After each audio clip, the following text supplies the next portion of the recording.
Do you feel like your motivation dries up faster than a puddle in the freaking Sahara Desert?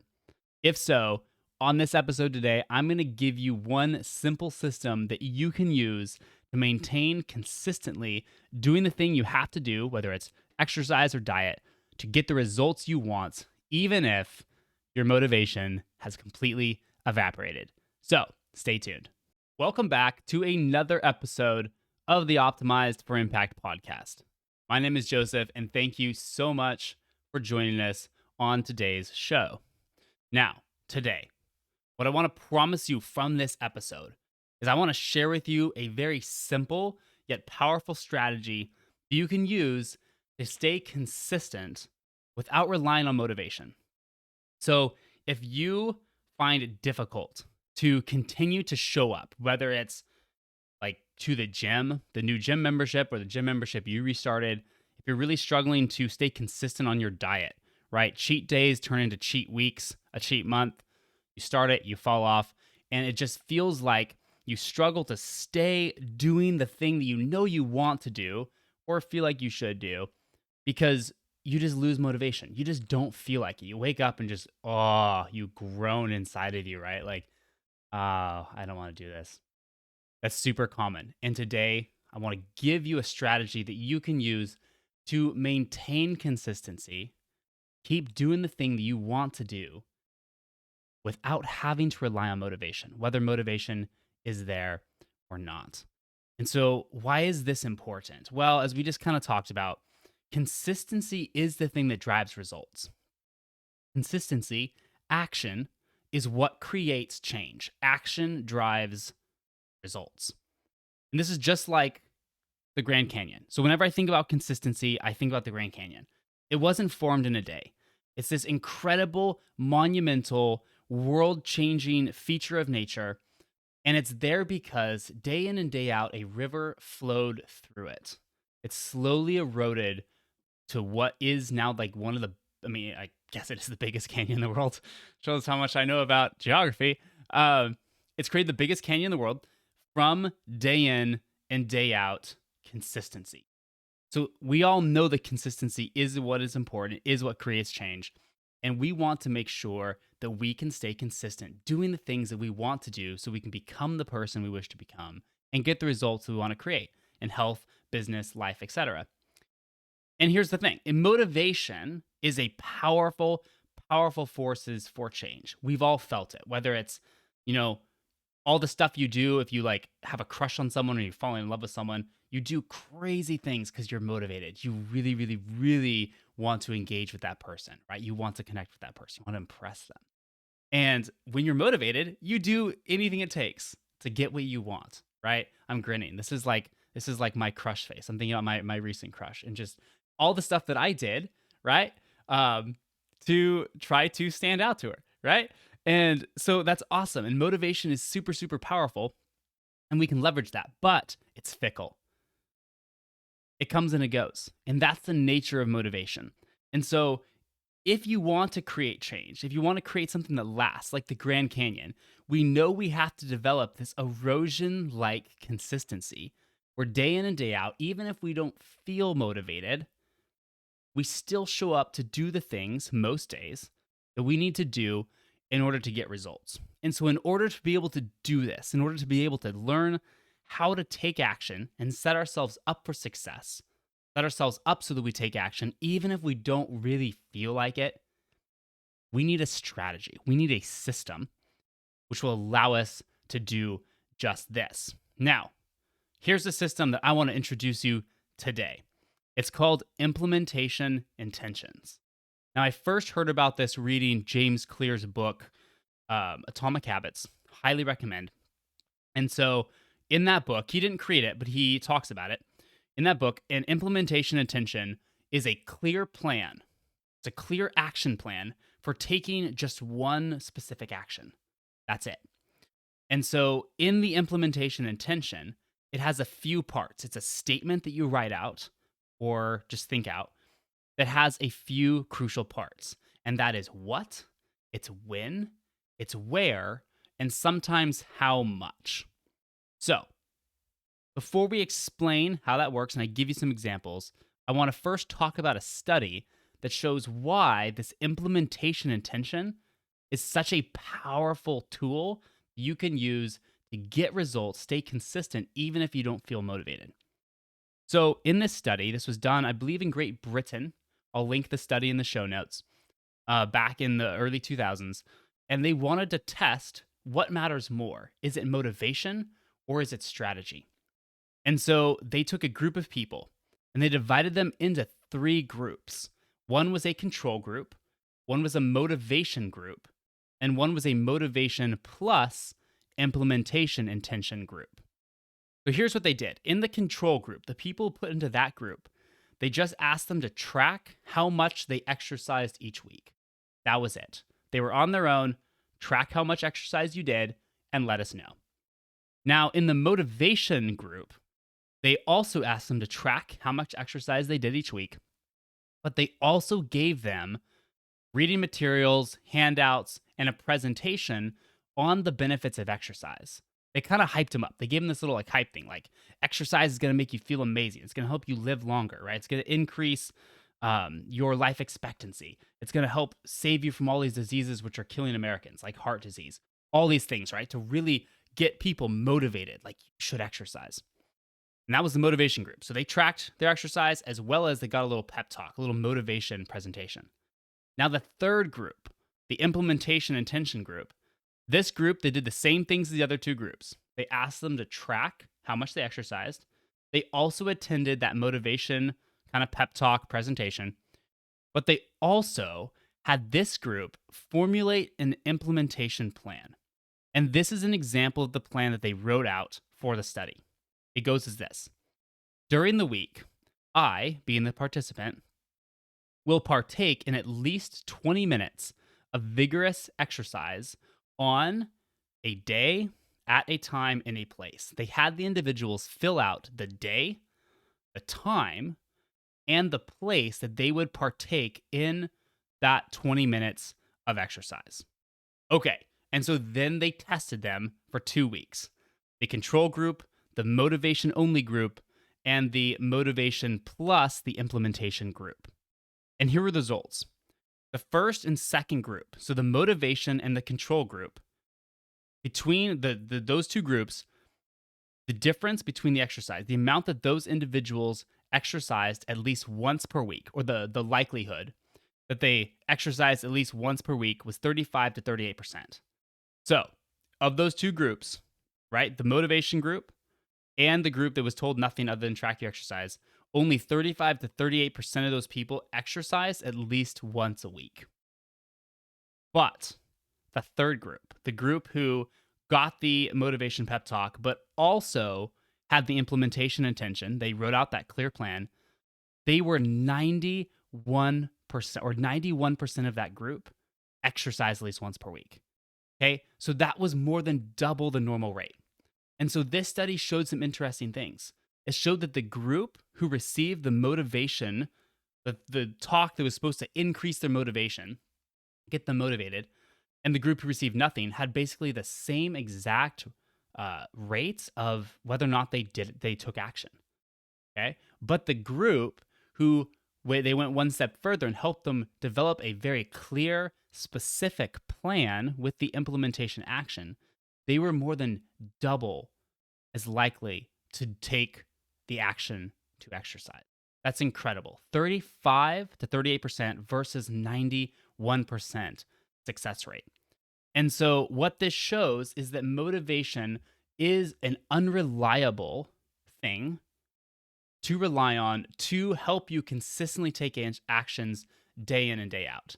A clear, specific plan is the most powerful, at least in this example, is the most powerful way to actually make sure you keep taking the actions you need to take day in and day out.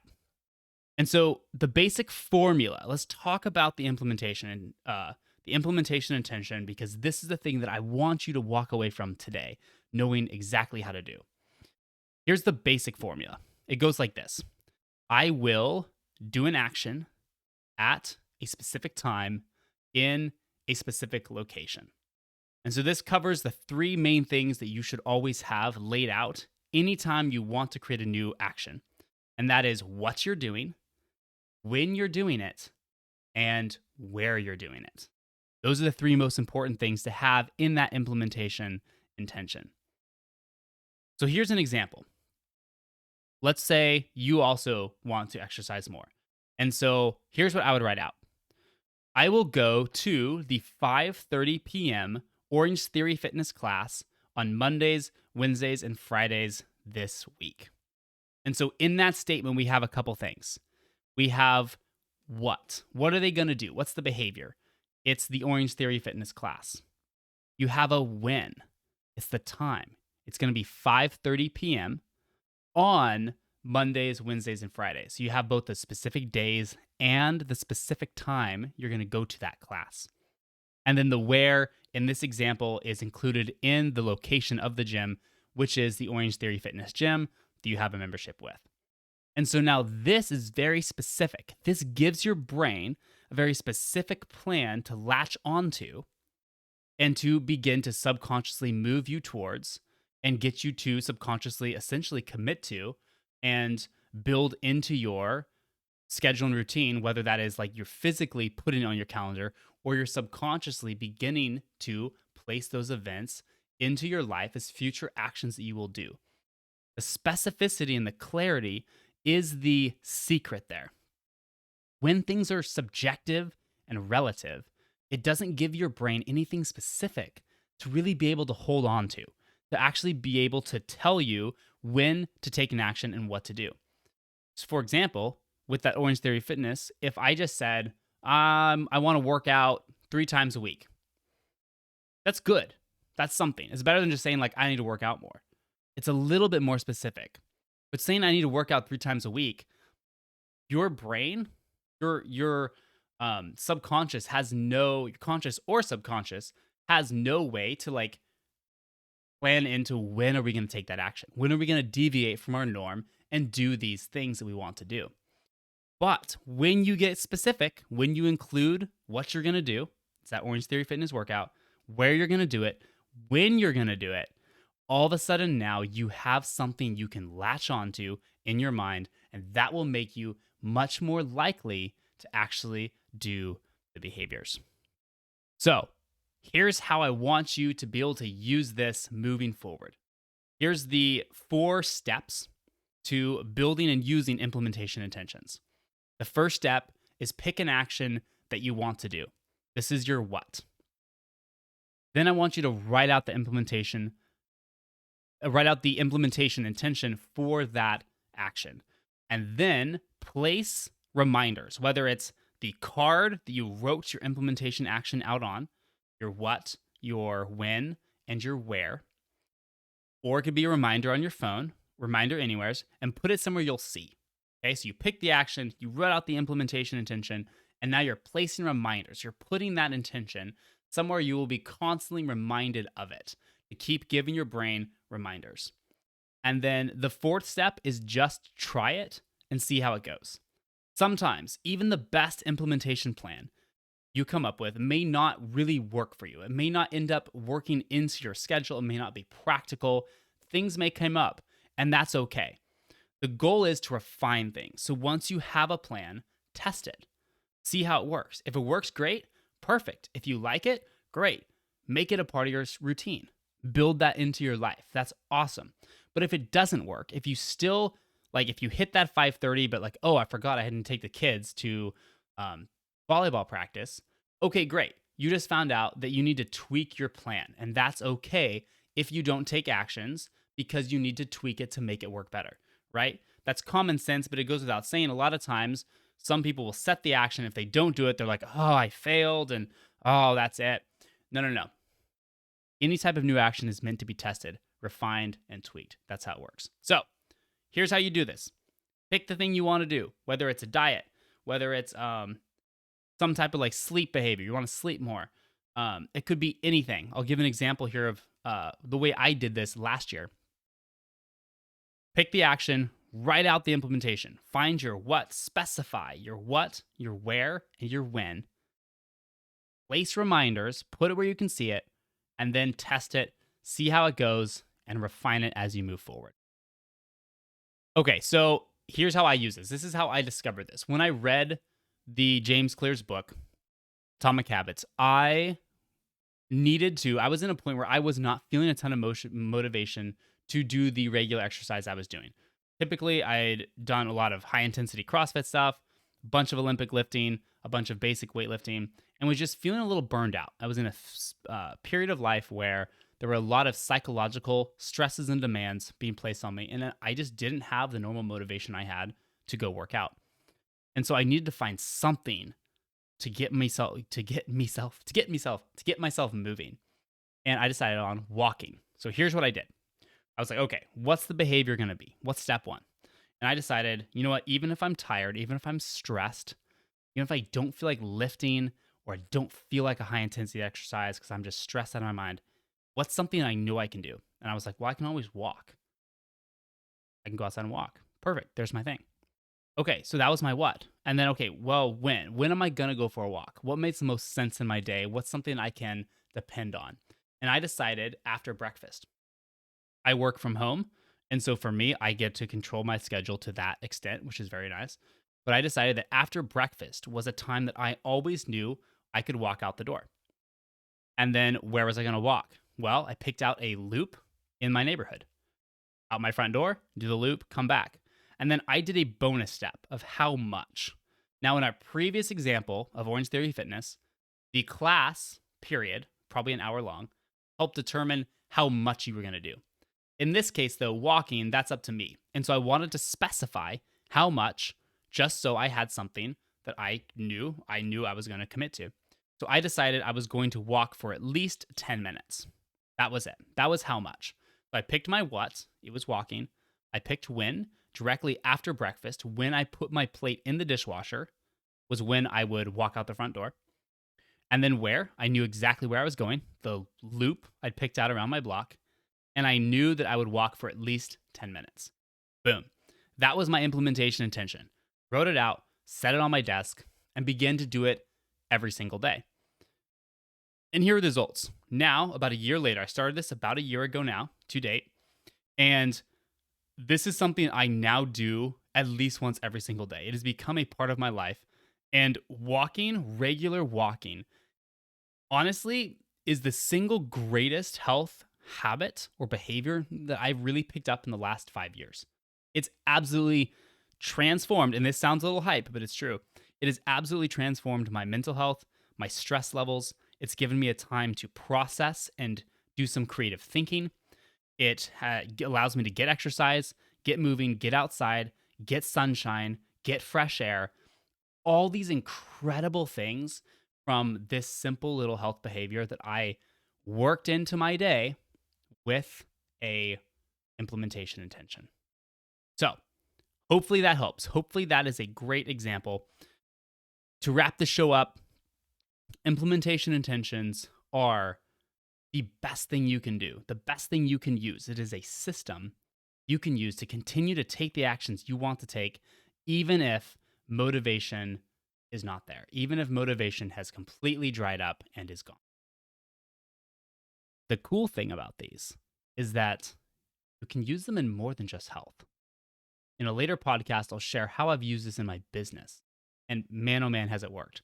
But you can use implementation intentions to create or make yourself more likely to take action, whether it's in business, whether it's in relationships, whether it's in education, studying, any type of thing you want to achieve, any type of goal you have.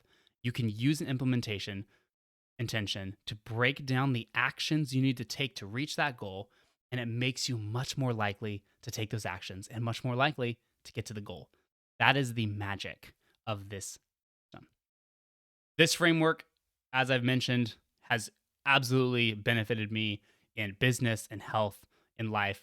I found it extremely useful, wanted to share it with you guys. I hope that this is something that provides you a lot of value as well. Last thing, as we leave, if you've been finding this podcast valuable, if this is something that has benefited you, if you found it useful for your time, which I hope you have, I have one simple ask, and that is that you either share it with a friend, somebody who, when you listen, you're like, oh man, this would totally help them. Send it over to them, please. Don't or I guess share the growth, right? Like if they find a benefit, please share it. Subscribe or follow to Apple Podcasts, Spotify, wherever you listen, YouTube, if you're watching on YouTube. Um, so, I mean, actually subscribing and following does actually help the algorithm. And so, with that, if you boost the algorithm for me for Optimize for Impact, that just gives this show an opportunity to go out to even more people, stranger danger, out there in the world, to which allow them to simplify their health as well, make these little tweaks that can allow them to live more fully alive, which is the mission of this show. So, thank you for listening, and I will see you next week on another episode of the Optimize for Impact podcast. Take care.